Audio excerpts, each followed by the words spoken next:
Rowan Voss had one rule about his penthouse dinners: no interruptions. Not from his underbosses, not from his lawyers, not from God himself. The girl broke it on a Tuesday. She was maybe 7 years old, standing in the marble lobby of the Voss building with a backpack that was too big for her shoulders and a manila envelope clutched to her chest like it was the only thing keeping her upright. The security team should have stopped her at the door. They didn't. Later, Rowan would find out she'd told the front desk her name was Ellie Marsh and that she had a delivery for Mr. Voss, personal, urgent, from her mother. Her mother had been dead for 11 days. Rowan didn't know that yet. He only knew that Marcus, his head of security, appeared at the dining room entrance with the expression of a man who had swallowed something sideways. Behind Marcus, barely reaching his elbow, was the girl. She looked at Rowan across the long table. The candles, the untouched ribeye, the 3 men in suits who went very still. And she said, without flinching, "Are you Rowan Voss?" He set down his fork. "Who's asking?" "Ellie Marsh." She lifted the envelope. "My mom said to give you this. She said you'd know what it meant." The men at the table exchanged glances. Rowan didn't look at them. He was looking at the girl, at the particular way she held her chin up even though her lower lip was doing something she was fighting hard to control. He recognized that. He'd done it himself, at 8 years old, standing in a different kind of room, in front of a different kind of man. "Marcus," he said quietly, "give us the room." The envelope contained 3 things: a letter, a photograph, and a hospital bracelet with a name printed on it in small black letters. Vivian Marsh. Rowan read the letter twice. Then he set it face down on the table and looked at Ellie, who had sat herself in one of the chairs without being invited, and was now watching him with dark eyes that were doing too much thinking for a 7-year-old. "How did you get here?" he asked. "Bus. Then I walked." "From where?" "The shelter on Clement Street." She paused. "They don't know I left." Rowan was quiet for a moment. Outside, Chicago stretched 40 floors below them, all lights and distance. "How long have you been at the shelter?" "Since the hospital." She said it the way children say things they've had to repeat too many times, flat, practiced, the emotion sanded off the edges. "Mom died. They said I needed to go somewhere until a relative could be found." She looked at him steadily. "You're the relative." He said nothing. "She wrote it in the letter," Ellie added, not accusing, just making sure he'd read it correctly. He had. Vivian's handwriting was still the same. Small and slanted left, like she was always bracing against wind. He hadn't seen it in 8 years. The letter was not long. It explained what she'd never said out loud when she was alive, that Rowan was Ellie's father, that Vivian had left because she'd been afraid of what his world would do to a child, afraid of what staying would cost her daughter, and that she had spent 7 years being wrong about whether she'd made the right choice. "I'm not asking you to forgive me," she'd written. "I'm asking you to see her. Really see her. She has your stubborn jaw and your way of going quiet when she's scared. She deserves someone who won't flinch." Rowan put his hand flat on the letter. Ellie was watching him. "Did you know her?" she asked. "My mom?" "Yes." "Did you love her?" The question landed somewhere in his chest and sat there. "A long time ago," he said. "Yes." Ellie nodded slowly, like she was filing that away. Then she unzipped the front pocket of her backpack and pulled out a slightly crushed granola bar. She set it on the table in front of her. "I didn't eat dinner. Is it okay if I have this?" Something shifted in Rowan Voss. Something that had been locked and bolted for a very long time, and he heard himself say, "I have an actual kitchen, with actual food. Come on." He didn't call his lawyer until after she'd eaten. Ellie sat at the kitchen island and worked through a plate of pasta with the focused efficiency of someone who'd been eating irregularly for weeks. She didn't talk much. She looked at things. The copper pots, the skyline view, the framed photograph on the sidewall that was the only personal thing in the entire penthouse. With a quiet, cataloging attention that made Rowan feel, strangely, observed. The photograph was of Lake Michigan in winter. She studied it for a long time. "Do you live here alone?" she asked. "Yes." "How come?" "It suits me." She considered this. Mom said some people build walls so high they forget there's a door. She glanced at him. She talked about you sometimes. Not a lot, but sometimes. Rowan turned away and poured himself 2 fingers of bourbon he didn't drink. What did she say? That you were the kind of man people were afraid of. A pause. But that you used to bring her coffee in the morning before she woke up, so it would be warm. She looked back at her pasta. She said that was the part that confused her, that you could be both things. He stood there with the glass in his hand and didn't say anything. After a moment, Ellie added, very quietly, I think she missed you. The legal situation was, in his lawyer Patricia Holt's words, complicated but not impossible. There was no named guardian in Vivian's will. There was no will, technically. Only the letter, the photograph, and the hospital bracelet, which Rowan understood now, was Vivian's version of documentation. The bracelet was from Ellie's birth. Rowan's name was not on the birth certificate. Vivian had listed father unknown. She did that on purpose, Rowan said, on the phone with Patricia at midnight, standing on the balcony while Ellie slept in the guest room he hadn't known he had a use for until tonight. To keep her off the radar. Off your radar, Patricia said carefully. Yes. A beat, Rowan. I have to ask, is this something you want to pursue? Legally establishing paternity, seeking guardianship. This is not a small thing. This is a full restructuring of your... Yes, he said. Pursue it. Patricia was quiet for a moment. Then, okay, I'll start in the morning. He hung up and looked out at the city. Below him, 40 stories of steel and glass and everything he'd built with his hands and his ruthlessness and his absolute refusal to let anything touch him. He'd been good at that. Untouchable. It was the thing people said about him at tables he wasn't sitting at. Voss doesn't have vulnerabilities. Voss doesn't have anyone. He thought about a 7-year-old getting on a city bus alone, clutching an envelope, walking into the most heavily secured private building in the Gold Coast, and asking for him by name.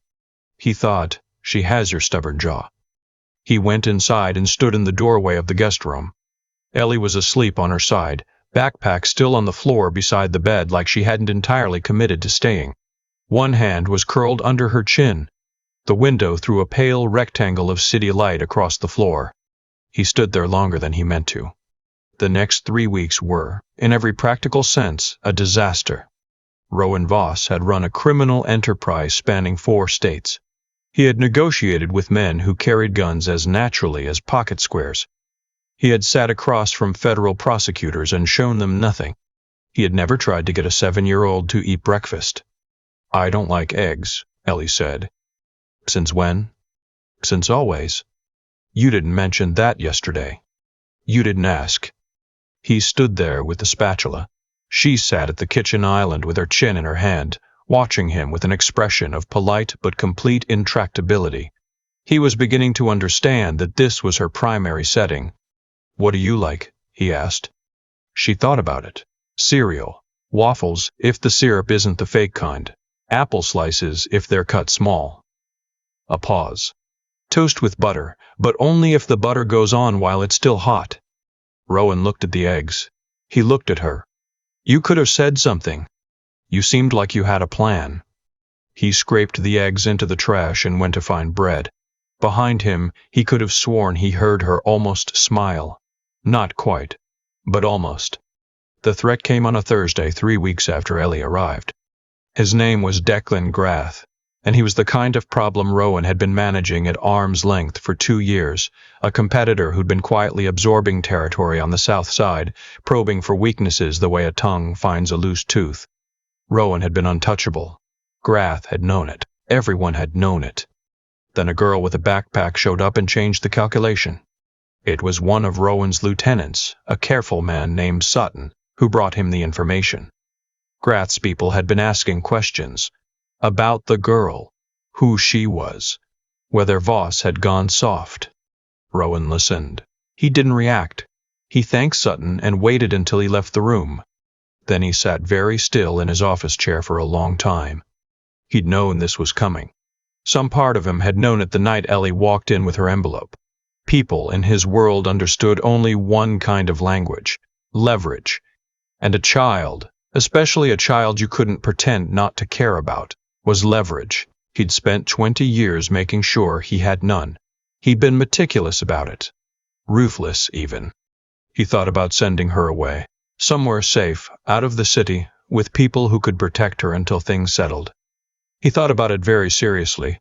He had properties in 3 states. He had people he trusted. He thought about Ellie sitting at the kitchen island saying you seemed like you had a plan with that almost smile. He thought about her getting on a bus alone and walking into his building because her mother had told her he was the kind of person she could find. He picked up the phone. What happened with Declan Grath is not something Rowan talked about afterward, not in detail. What mattered, what Ellie would later be told, when she was old enough for a version of the truth, was that the problem was handled. Rowan was thorough. He was also, for the first time in his career, motivated by something other than self-interest or empire building, and it turned out that made him considerably more dangerous than usual. Sutton told him later that Grath's people had pulled back within 48 hours, that Grath himself had gone quiet. Rowan didn't celebrate. He went home. Ellie was in the living room when he got back, cross-legged on the floor with a library book open across her knees. She'd started doing that, establishing herself in the common spaces, occupying them with her small, deliberate presence, and Rowan had stopped minding it faster than he'd expected. She looked up when he came in, took in his expression. He thought he'd cleared it, but apparently not well enough. "Are you okay?" she asked. "Fine. You look like you do when something bothered you, but you're not going to say what." He stopped. "I look like that?" "You get a line right here." She touched her own forehead between her brows. He sat down on the couch. She went back to her book. The apartment was very quiet in the particular way it had started to be quiet since she arrived. Not empty quiet, but settled quiet. The kind of quiet that had something in it. After a while, Ellie said, without looking up, "My teacher at school said we have to do a family tree project." "When?" "Next month. It's for Heritage Week." A pause. "I told her I might have a dad now. She said that was nice." She turned a page. "She asked what you did for work." Rowan was quiet for a moment.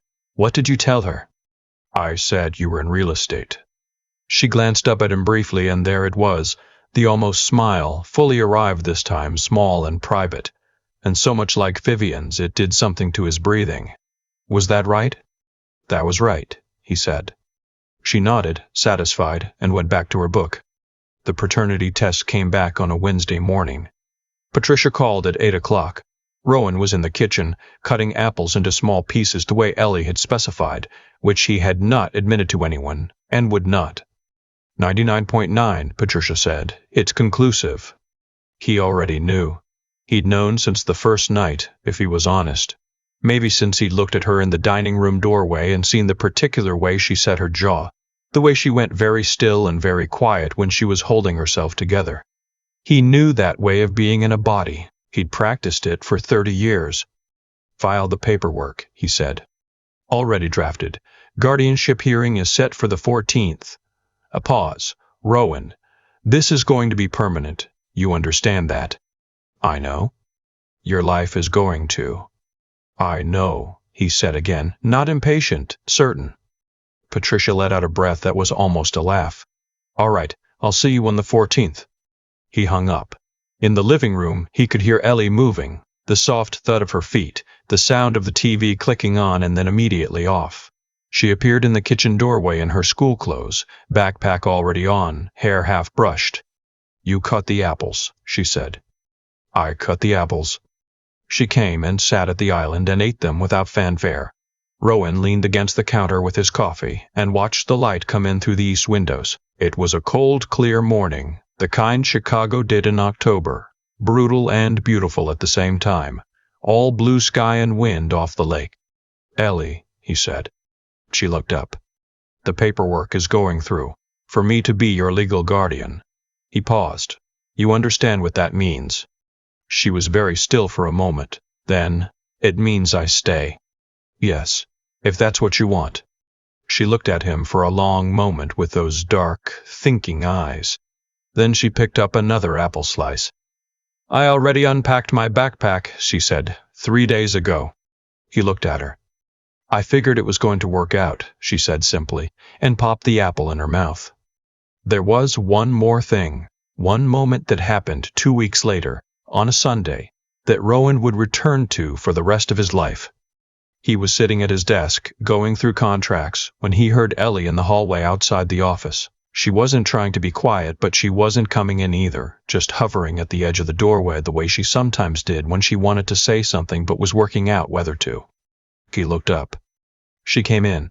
She was holding something, the photograph, the one from the envelope, the one of Vivian.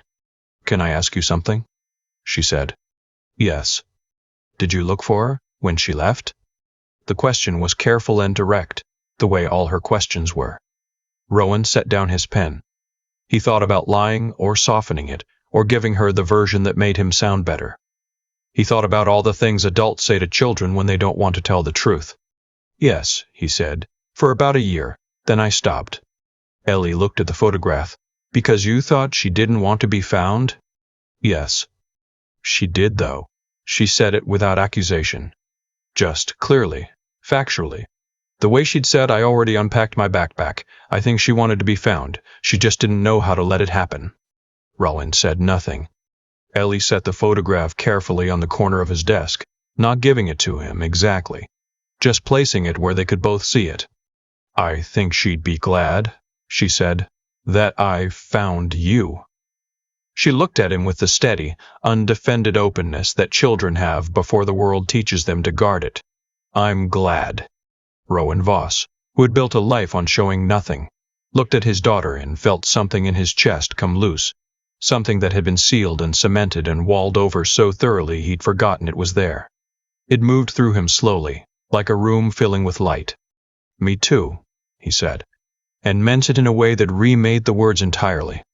She nodded, satisfied, certain, and went back down the hall to whatever she'd been doing.